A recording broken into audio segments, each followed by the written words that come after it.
درست است. بهار در وقت شب کجا میری؟ ما برسانمت. لازم نیست، تشکر. بهار نمیتونم تو رو در وقت شب تنها بانم. با هم کمی گپم خود زدیم. خوب هستم. من باید برم. درست است، پس بریم. اردا تو چی میکنی؟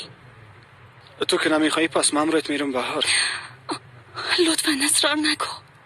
من واقعا نمیخوایم که همراهیم بیایی. بیبی بهار جان، تو که نمیخوایی همراه ما بیایی پس من امرای تو میرم. خب کجا میریم؟ نمیفهمم.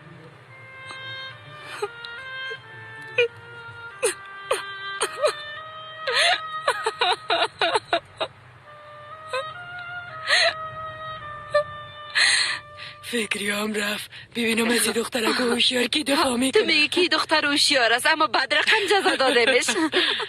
طرف ما بیبی دختر تو هم بسیار کارهای جالبه یاداشتی. ها دیگه حالا زودی رو باید از اینجا ببریم. عجله کنین. زود شو. بگیرینش. عجله کنین. بلندش کنش. یک لحظه خواهر که سرپایه‌اشو بپوشانم. عجله کنین. ببرینش، عجله کنین.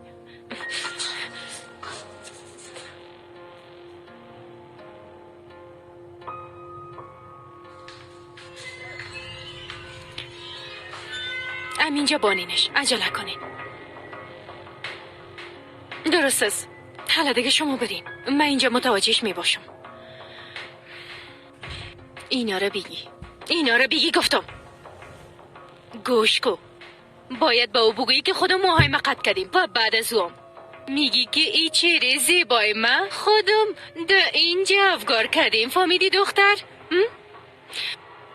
اگه کدام چیز دیگه بگویی با زبانت قطع کرده در دروازه زندان آویزان میکنم. فهمیدی یا نه؟ ها؟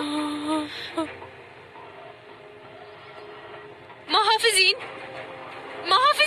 اینجا بیایید.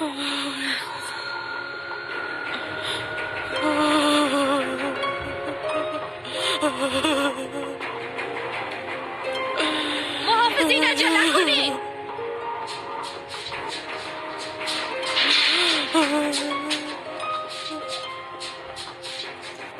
ایره چی شده؟ کی کار کرده؟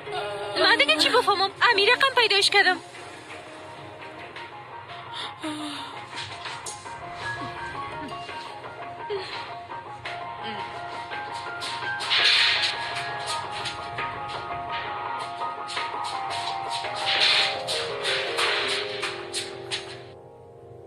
او بازم رفت. از ما فرار کرد حسرت.